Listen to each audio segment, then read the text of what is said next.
Well, good morning to you, Suraj Sharma. Welcome to Showbiz India after a long time. Good to see you. Good seeing you. Thank you for having me.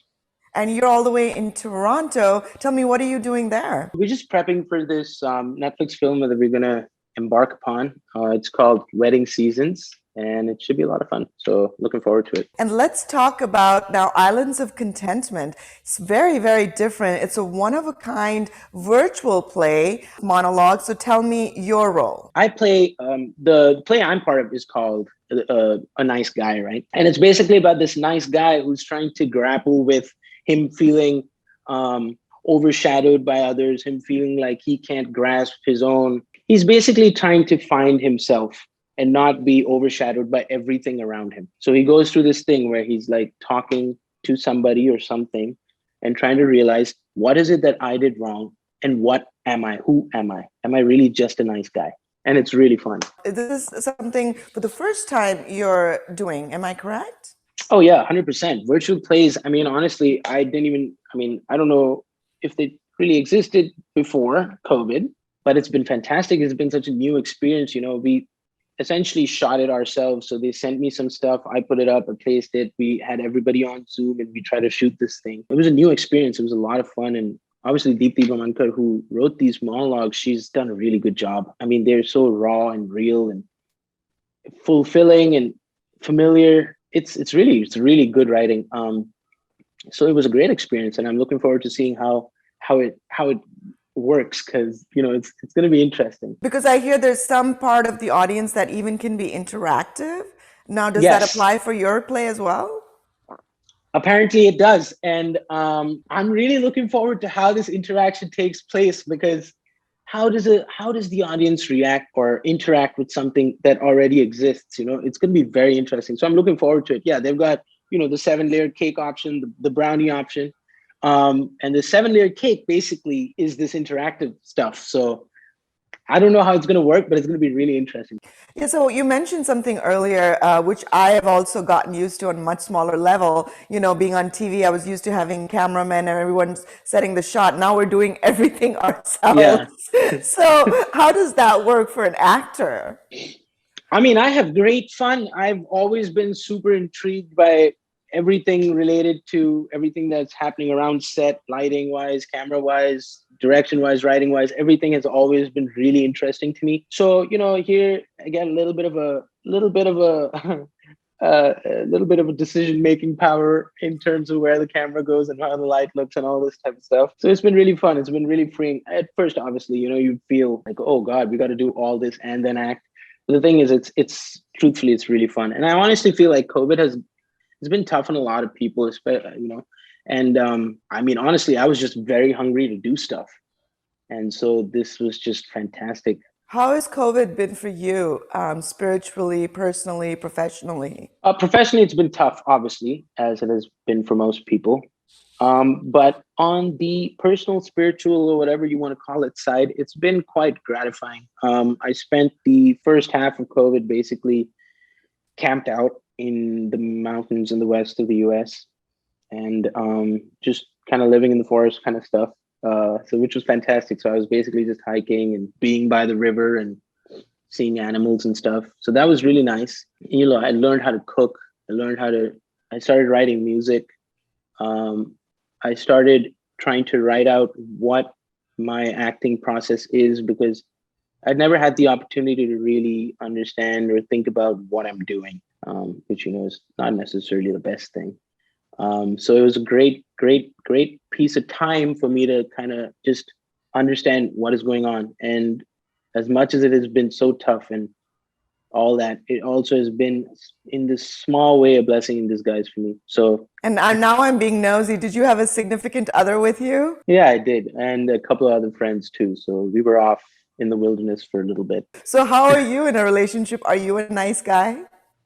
I am a very nice guy. I feel like, I try to be as honest and kind and good to pretty much everybody.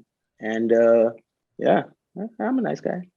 So what was it like, Suraj? Of course, you got transported, take you back to the beginning of your career with the Ang Lee and acting with Tabu. It just doesn't get better than that, right? So, Yeah. did you ever feel like, pinch me, is this really happening? Yes. I mean, I did not really have any moment to internalize what was going on. I was pretty much like, okay, this is happening and I'm just there and let's keep doing this, but not think about what is happening. So when I met everyone, obviously I was like, whoa, but also it was so normal because partly because those people like Tabu, right? Very humble, very much a normal person, down to earth, living in the moment. So you don't, even if you do feel a certain amount of, oh my God, it's Tabu, but like also you feel, wow, she's normal. Everybody's kind. Nobody is judging me. I'm good. And it was a beautiful, beautiful place to be, beautiful experience to have, and a beautiful foundation for my understanding of all of this. Describe the difference of shooting with Ang Lee, of course, that's the movie, and then shooting Homeland. What were the similarities or the differences? Well, the similarity was that everybody was doing this for the show. Everybody was fully, fully invested and involved, and everything they were trying to do was hard to do. So you had to give it your best. And of course, the people involved were so inspirational, so wise, and I learned so much. The difference was the speed. The speed on TV show is fast. You got to be ready and you got to be on it. On a movie, there, and especially like Life of Pi, there were so many other things to worry about that everything is paced slower. You give it time. You give the moment some time. So that was the main difference. Other than that, essentially it was the same. Like you're just doing it and everybody around you's got your back and you understand and you're fully motivated and keen to do it because of everybody else and their involvement in the thing. So fantastic. Good stuff. Miss those teams. Especially during COVID, of course, mental health and mental illness is something that actually Showbiz India, my show, helps promote awareness with the South Asian community. And through that, we did some focus groups, and some young actors and actresses talked about how mental health is a real big concern because of the rejection you go through to a lot of auditions and so forth. So what would be your piece of advice to people who are aspirants in this field? Because it's a very competitive field. Yeah, auditions, the industry is pretty cutthroat. We know that. The only thing I can say in regards with audition, obviously, I've done hundreds of auditions and gotten rejected and felt bad, right? But eventually you kind of realize all you have to do, it's pretty easy once you start doing it, is treat the audition like the job. So it is your job, you do the best, and then the job's done and you move on. You don't care about whether you're getting it or not. The audition is the job. So don't That's get it. attached to the results. No, no, no, no, no. Don't do that. Because you might assume that the reasons you didn't get it are this and that. No, it's the way I did this, or look, you don't know. You don't know what is going on. So don't even think about it. It's irrelevant. All you have to do is treat the tape like it is your job. It is the job, and then the job is done, and you're like, okay, moving on to the next job. And that way you're always busy and you always have a job.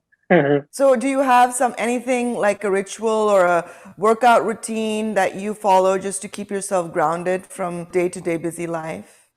Yeah, I mean, the one only thing that I feel like I do consistently and has always helped me is morning Surya Namaskars, which is, it helps. It helps big time. I feel like you got to be with the sun as it rises. That's it. If you can do that, you'll be good. That's so beautifully said, Suraj. And your name is Suraj too. So, Hey, hey.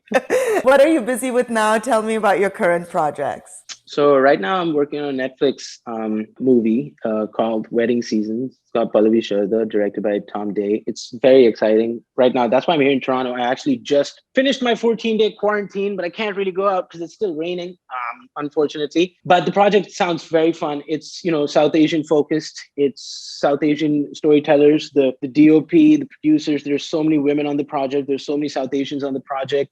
The director is willing to listen and collaborate with all these people. He actually said something very interesting to me, which has stuck. He said, I'd never worked with, either so many women in positions of control or decision making. I had never worked with so many people of color on the same set, and I started realizing, and I always looked towards recruiting as how many things has this person done. Now I've realized that the biggest treasure, the biggest gift that people of color and women give to the film industry is one of perspective. Perspective is the gift. And, obviously in your head, these things, but to hear it and realize it is so strong and so gratiating. It's beautiful. It's lovely. Any plans for Bollywood? Yeah. Of course, 100%. I'm totally open to it. I'm ready. I'm really, really looking forward to just shooting in India. But and things have come up that have almost happened. It's just been a circumstantial thing that it hasn't. And especially last year, there was a couple of projects that were lined up and I could have done in India. But COVID just killed it. So hopefully this year something's going to happen. I really miss India. I miss shooting in India. I miss Bollywood stories. I miss, and mostly I want to be, India is going through a bit of a film, art and music revolution, I feel like, where the youth is getting more advantage and more platforms to showcase their work and tell their stories. And if any industry is to grow or evolve, you need the youth to come in and change things. That's just the nature of the world. But now that's becoming the case. And so I'd love to be a part of that movement because it's a beautiful movement. And I can't wait to see what comes out of it because it's going to be good. It was so nice speaking with you. We wish you continued success. Stay safe. Thank and you. hopefully, yeah, we'll meet you on the other side when everything's open. Yeah. Let's hope it's soon. But thank you for talking to me and lovely seeing you again. Hopefully we'll talk again soon, sooner than the last interval. Exactly. Absolutely. Take care. Bye. Bye, Reshma. Thank you for talking.